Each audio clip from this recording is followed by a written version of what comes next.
Mort de Lamine Koïta à Fatick, la famille s'inscrit en faux contre le rapport d'autopsie et annonce une plainte. Les proches du défunt réfutent la thèse d'une mort naturelle. Le jeune Lamine a été inhumé cet après-midi. Peu de temps après, les tensions éclatent encore à Fatick. Mohamed Habibou Gueye placé sous mandat de dépôt par le doyen des juges pour viol sur mineurs âgés de moins de 13 ans, pédophilie, détournement de mineurs, actes contre nature et charlatanisme. Le faux maître coranique va passer cette nuit à la prison de Rebeuss. Olivier Brice-Sylvain de Dakar-Sacré-Cœur, lui aussi placé sous mandat de dépôt par le doyen des juges. Quand les éducateurs deviennent des prédateurs, la psychose s'installe. À suivre nos reportages. Courtois mais ferme, Macky Sall exclut encore une fois une légalisation de l'homosexuel au Sénégal. De l'homosexualité au Sénégal, le sujet a été évoqué lors de la conférence de presse du président de la République et le Premier ministre du Canada. Visite officielle de Justin Trudeau au Sénégal pour consolider les relations de coopération multiformes entre les deux pays. En sport, basket national 1, entrée en lice très attendue de l'AS Douanes en championnat ce week-end. Les Gabelous préparent également leur première participation en compétition africaine. L'heure est au dernier réglage.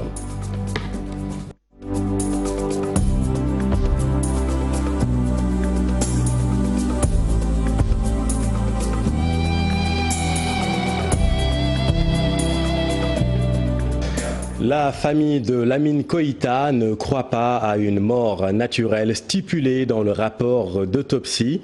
Pour tirer l'affaire au clair, les proches du défunt annoncent une plainte devant les juridictions. Peu avant 18 h, le cortège funéraire de Lamine s'est dirigé vers le cimetière de Pelga, accompagné par ses amis en moto Jakarta. Direction justement Fatick. Aminata Goudjabi, bonsoir. Bonsoir, Chérif. Vous nous annoncez encore des échauffourées ce soir à Fatick. C'est ça, mais le calme revient petit à petit dans la commune de Fatick, mais vous l'avez dit, juste après l'inhumation du jeune Mamadou Lamine Koïta, les échauffourées avaient repris de plus belle. Les jeunes ont encore brûlé des pneus et jeté des pierres sur la voie publique, mais les policiers les forces de l'ordre qui sont massivement présentes dans la ville ont répondu par des grenades lacrymogènes. Il faut aussi noter que c'est une foule immense, vous l'avez dit, qui a accompagné le jeune conducteur de moto Jakarta, Lamine Koïta, décédé lundi dernier. Ces amis ont tenu également à faire partie du groupe à travers un long cortège de moto au Jakarta. Ces conducteurs de moto Jakarta ainsi que la famille du défunt ne sont pas convaincus des résultats de l'autopsie communiqués ce matin. Ces résultats font état, Chérif, d'une mort naturelle du défunt conducteur de vélo-taxi. La famille va déposer une plainte dans les prochaines heures. Mais il faut également retenir que tout à l'heure, lors de la cérémonie funéraire, le député Fadegen a échappé à un lynchage des conducteurs de moto qui n'ont pas apprécié sa présence à la cérémonie, Chérif. Merci beaucoup Aminata. Les organisations de défense des droits de l'homme continuent de réclamer une enquête impartiale dans cette affaire. Vu les incohérences dans le déroulement des faits, même si l'autopsie révèle une mort naturelle, seule une enquête objective pourra valider cette thèse. C'est l'avis de Alassane Seck de la Fédération internationale des ligues de droits de l'homme, interrogé par Thiaba Aliba. Ce que nous avons demandé, nous, donc, à la radio, Amnesty Sénégal et la Ligue sénégalaise ont fait hier soir un communiqué conjoint pour demander que justice soit faite. C'est-à-dire qu'une enquête impartiale soit ouverte au niveau sur le plan judiciaire, au niveau du procureur, pour qu'une enquête soit ouverte, une enquête impartiale. Et c'est ça la difficulté. Parce que c'est vrai qu'on n'a pas compris, d'après les témoins concordants, les témoignages concordants, on n'a pas compris que quelqu'un qui a été arrêté puisse être amené à la plage. Ça nous paraît quelque part une situation assez bizarre, qui n'est pas simple, en tout cas assez, assez rare, flou, en tout cas c'est pas clair que quelqu'un qui a été arrêté soit amené à la plage pour être bastonné. Et si c'est le cas, ce sera très regrettable, c'est encore une erreur, une bavure policière. Et donc dans ce cas de figure, si les enquêtes arrivent à établir qu'il y a eu culpabilité de la part de la police, c'est encore une bavure policière qu'on peut regretter encore après les bavures de 2001 avec Balagaï, avec Bassirou Faye, avec le garçon qui a été tué à Saint-Louis, avec récemment ce qui s'est passé à Mbaké, qu'on puisse assister encore à ce genre de situation. Donc nous souhaitons que dans les meilleurs délais, une enquête soit ouverte une enquête impartiale, nous insistons sur l'aspect impartial, et que les présumés coupables soient punis à la hauteur de leur forfait. Dans l'actualité judiciaire, Mohamed Habibou Gueye, placé sous mandat de dépôt par le doyen des juges, et il est poursuivi pour viol sur mineur âgé de moins de 13 ans, pédophilie, détournement de mineurs, actes contre nature et charlatanisme. À noter également que Olivier Brice-Sylvain, le responsable de la cellule performance de l'AS Dakar Sacré-Cœur, est soupçonné d'avoir abusé de joueurs mineurs, a lui aussi été placé sous mandat de dépôt. L'affaire justement du faux maître coranique de Ouakam défraie encore la chronique et les derniers développements font froid dans le dos. Dans ce reportage, vous verrez toute l'inquiétude de ces mamans interrogées. Maïmouna Ndiaye et Diafar Abba. Elle a son mot à dire sur ce qui se passe actuellement dans son environnement. Cette mère de famille regrette ces séries d'abus sexuels faits sur des mineurs. Sincèrement, actuellement, moi je me méfie vraiment des professeurs et des maîtres coraniques. Les pervers sont partout, on ne peut pas les identifier. Que la loi soit beaucoup plus sévère à leur endroit. C'est vraiment mon cri du cœur. Cette vendeuse, qui est toujours en contact avec les élèves, cherche jusque-là une solution à ces agissements des adultes sur les enfants. Quand nos enfants quittent le domicile le matin, nous n'avons pas d'arrière-pensée. Mais seul Dieu sait ce qui se passe dans les établissements. Nous n'avons plus confiance à personne de nos jours. Nous demandons au Tout-Puissant de protéger nos enfants. C'est la seule solution. Il n'en existe pas d'autre à mon avis.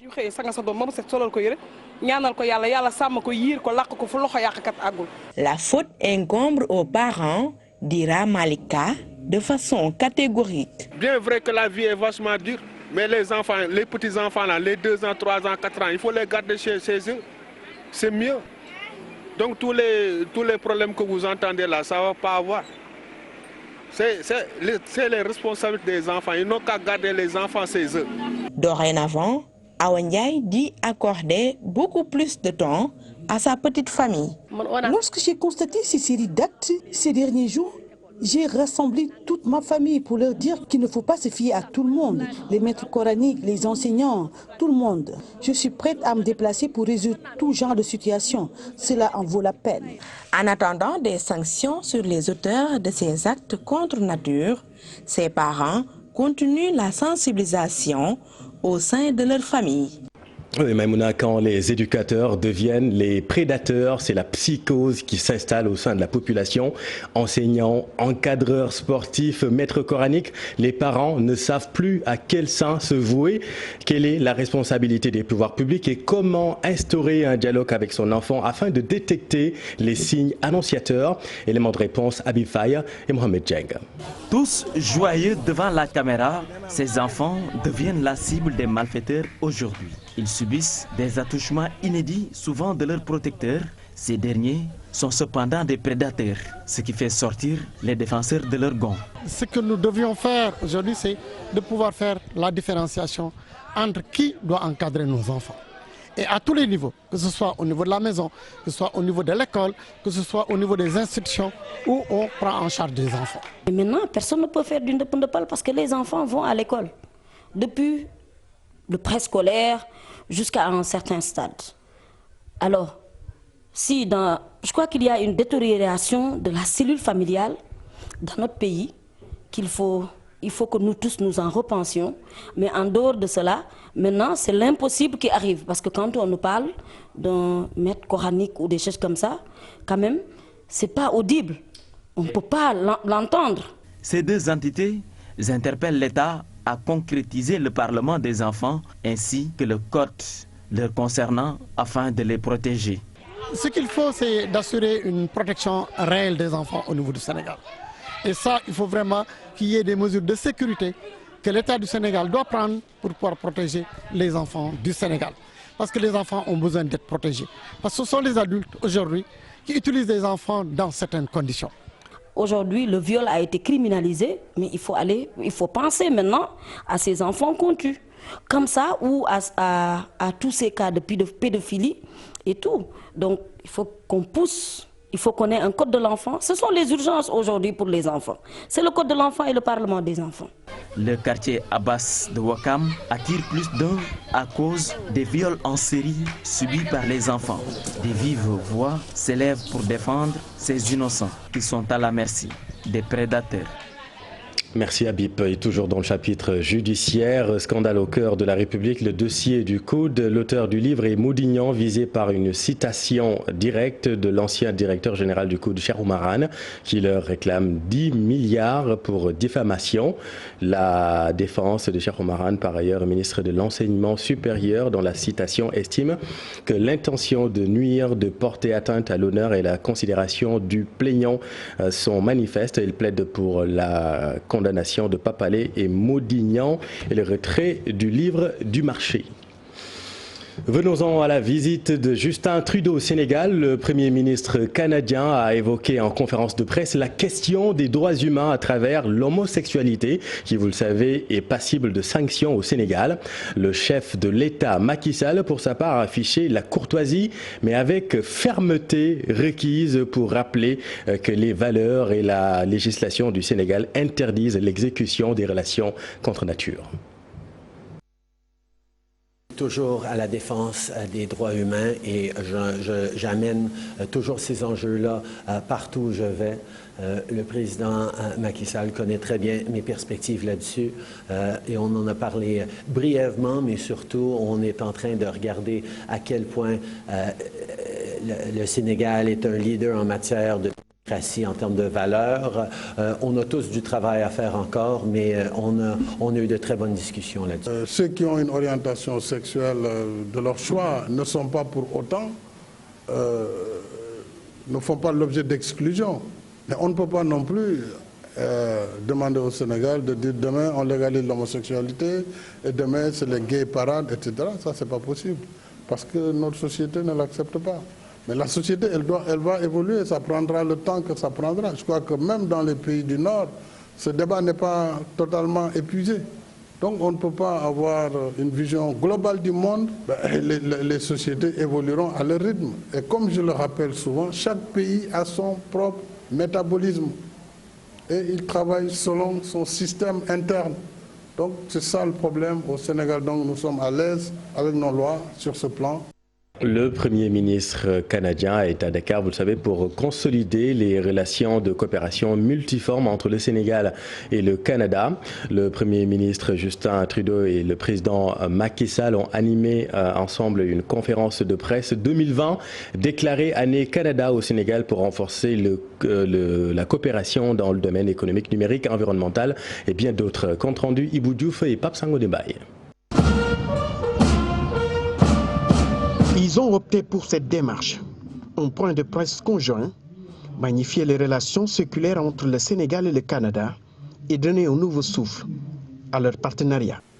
En plus du secteur minier dans lequel s'activent des sociétés canadiennes, au Sénégal, nous pouvons en effet explorer d'autres possibilités de secteurs comme l'agriculture, comme l'économie verte, comme le pétrole et le gaz. Les défis auxquels notre monde est confronté sont nombreux, on le sait. Les changements climatiques, les inégalités sociales, les menaces à la sécurité et à la paix, et j'en passe. Des milliers de kilomètres et un océan séparent le Canada du Sénégal, mais ces enjeux nous touchent tous. 2020, déclarée année du Canada au Sénégal, au-delà de l'économie, d'autres secteurs seront renforcés. Nous sommes dans une phase ascendante de la croissance, de la coopération entre le Canada et le Sénégal. Et je remercie encore une fois Justin pour cette visite et surtout pour ton engagement à travers les bonnes causes. En tant que fier pays francophone, nous savons que c'est essentiel d'investir dans nos jeunes, de faire rayonner notre langue dans le monde numérique et d'offrir à tous les francophones du monde une chance réelle et égale de réussir. Lors de sa visite officielle au Sénégal, le Premier ministre canadien a évoqué son passage à l'île de Gorée. Je me suis rendu à l'île de Gorée.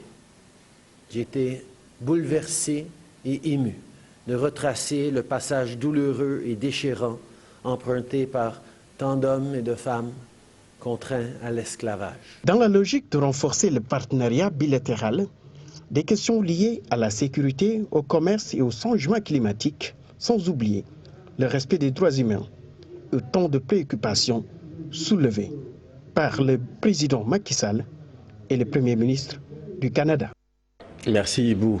Les États africains doivent changer de fusil d'épaule dans la recherche de paix en Afrique, particulièrement au Sahel. Selon des experts africains, il faut une solution africaine à ce problème qui se déroule dans le continent.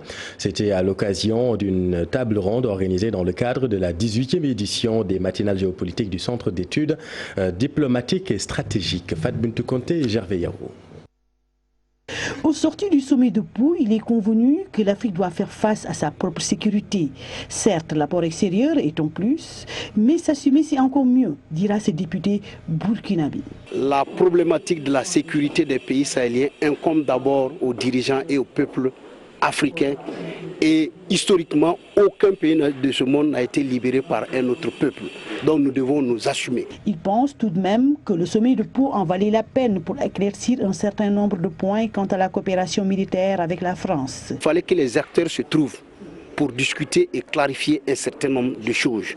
Et ensuite, il fallait que les chefs d'État africains aussi aient l'occasion de dire qu'il faudrait revoir la méthode et utiliser dans cette institution.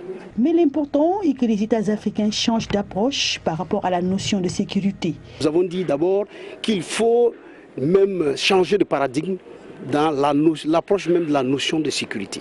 La sécurité n'est plus l'apanage seulement, ne doit pas être, je dirais, rangée dans le carcan de la défense et de la sécurité intérieure, mais il faut avoir une approche holistique de la sécurité.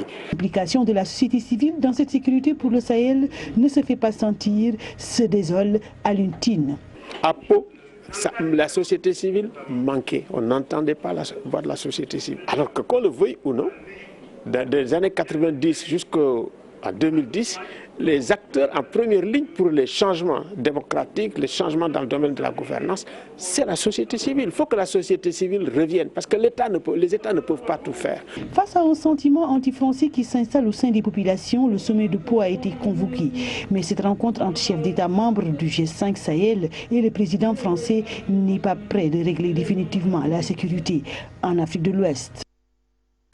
À Tambacounda, la cellule des gendarmes retraités est disposée à apporter son concours pour le maintien de l'ordre à travers la sensibilisation et insiste sur la collaboration des populations aux côtés des forces et défenses de sécurité. Pour rappel, le major Ibrahima Touré a servi 27 heures durant la gendarmerie nationale, Légion Est Tamba-Kédougou. Reportage, nous retrouvons dans la capitale orientale, Moussa Omar Gueye et Amadou Djedjou.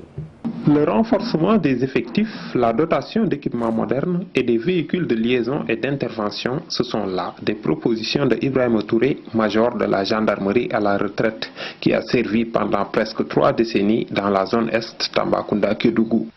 À l'époque même Sénégal oriental, jeune gendarme déjà dans les années 78, j'étais à la brigade de gendarmerie territoriale de Dialakoto. C'est de Goudouri que je suis allé en mission des Nations Unies en Haïti, où j'ai fait 1 an 6 mois. À mon retour d'Haïti, j'ai été affecté encore à Kédougou, cette fois-ci en qualité d'adjoint au commandant de compagnie. Après 2 ans de présence, je suis retourné encore en mission des Nations Unies en Haïti, où j'ai pris ma retraite au mois d'octobre 2010. La gestion sécuritaire, elle est anticipative. Elle est anticipative, elle n'est pas curative. Vous voyez le cas de Tambacounda. Tambacounda est devenue une très grande agglomération actuellement. Avec un seul commissariat de police, ce n'est pas possible. Parce qu'aucun service de police au monde ne peut pas fonctionner sans le renseignement.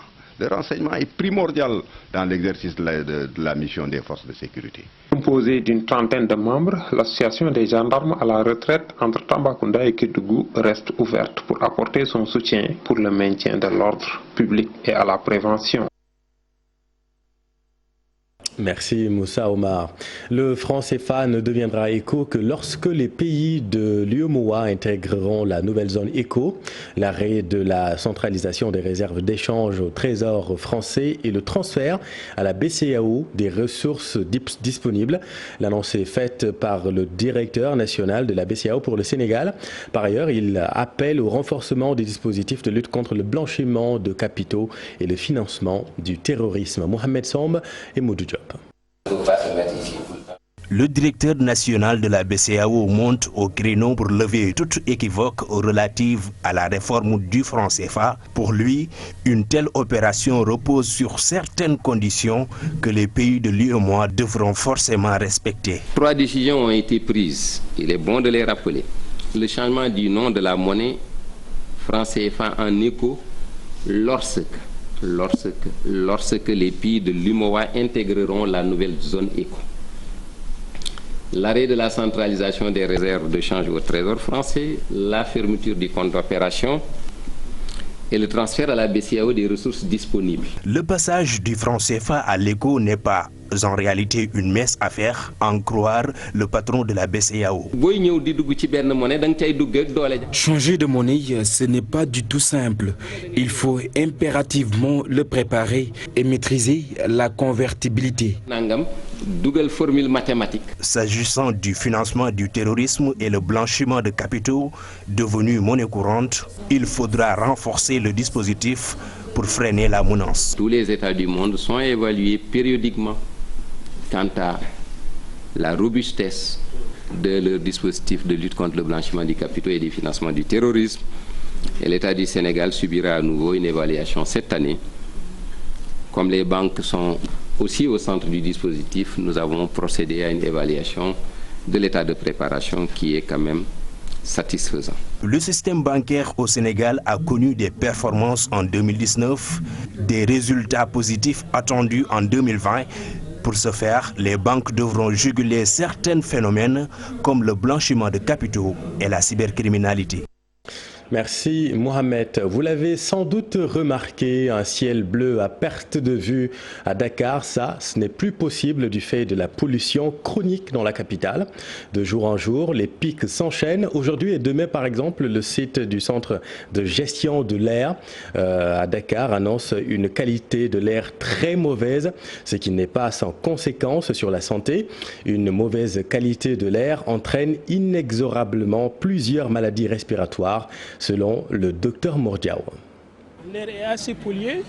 D'abord, Dakar, c'est une ville qui est extrêmement polluée.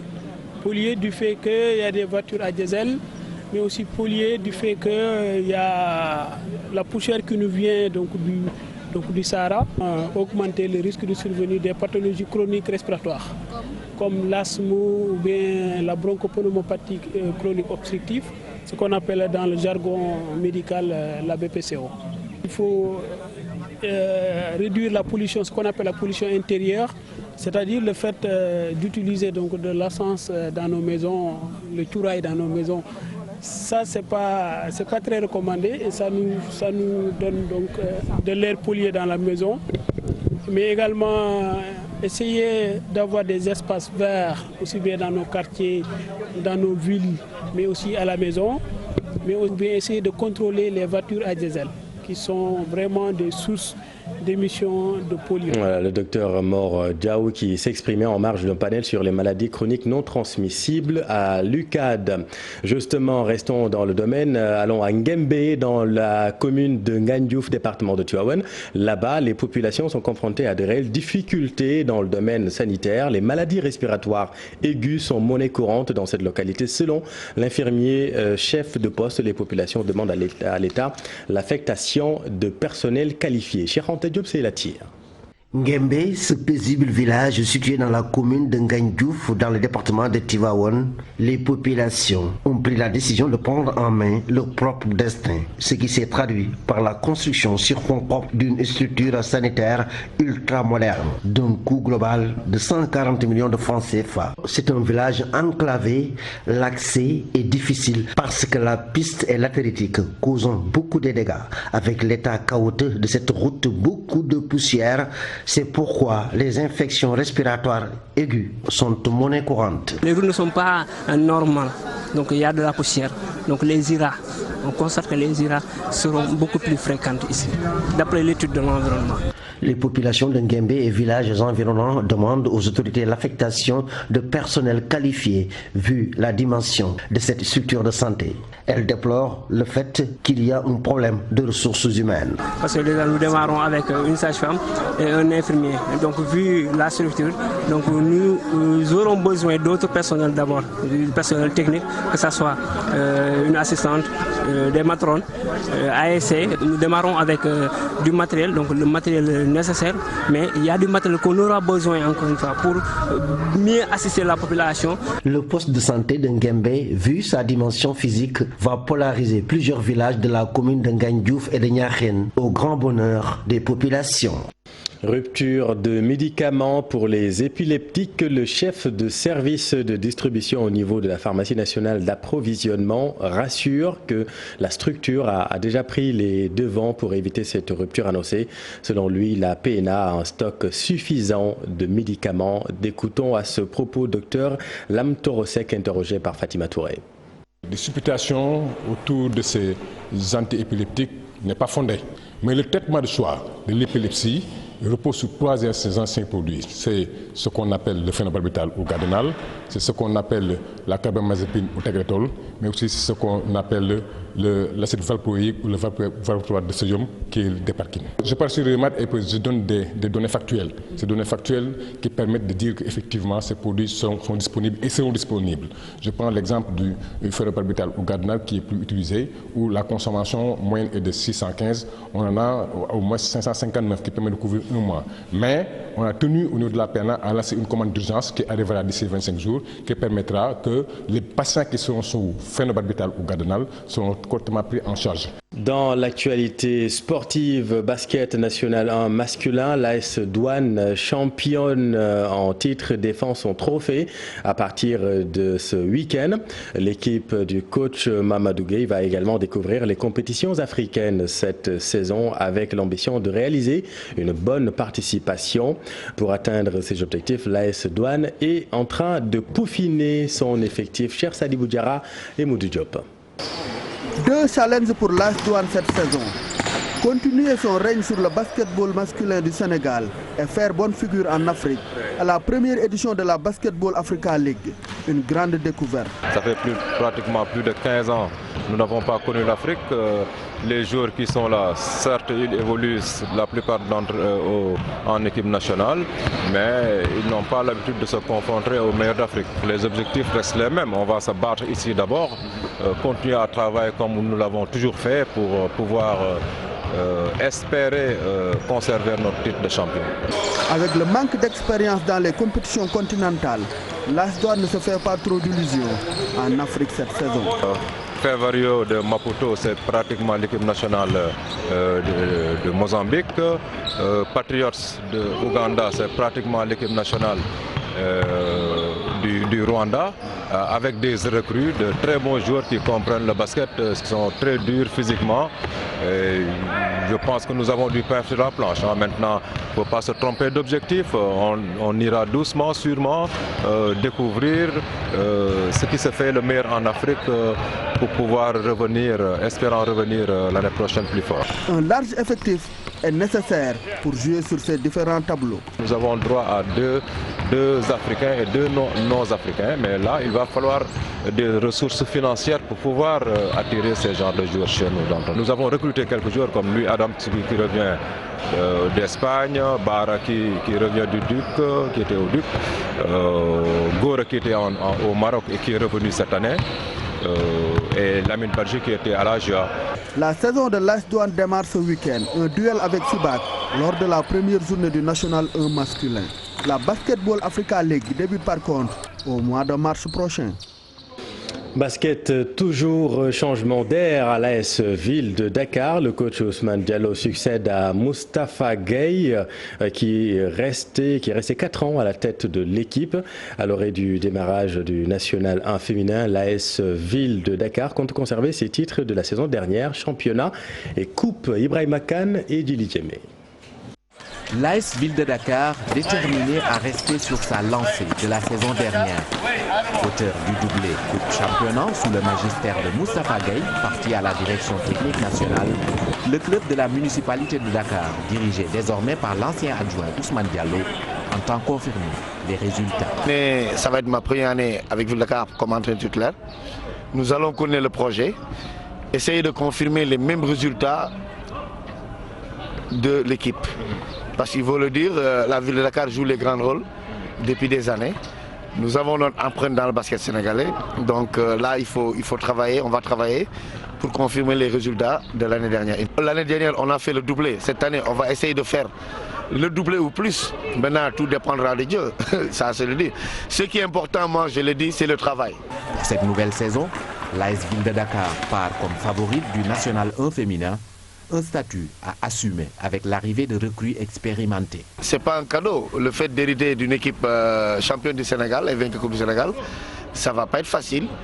C'est sûr que la Ville de Dakar est l'équipe à battre cette année, donc c'est normal.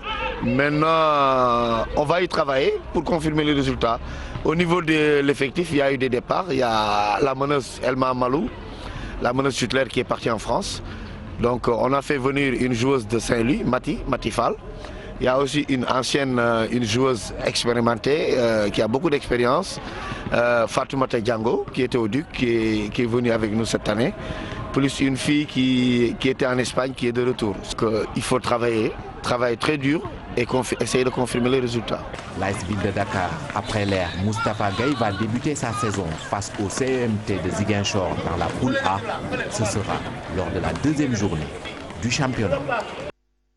Merci vraiment, voilà, c'est la fin de cette édition. Merci de l'avoir suivi. L'info continue dans Soir d'info. C'est à vous, Binta Diallo, vous recevez Monsieur Mamour Sissé qui a déjà commencé le débat apparemment.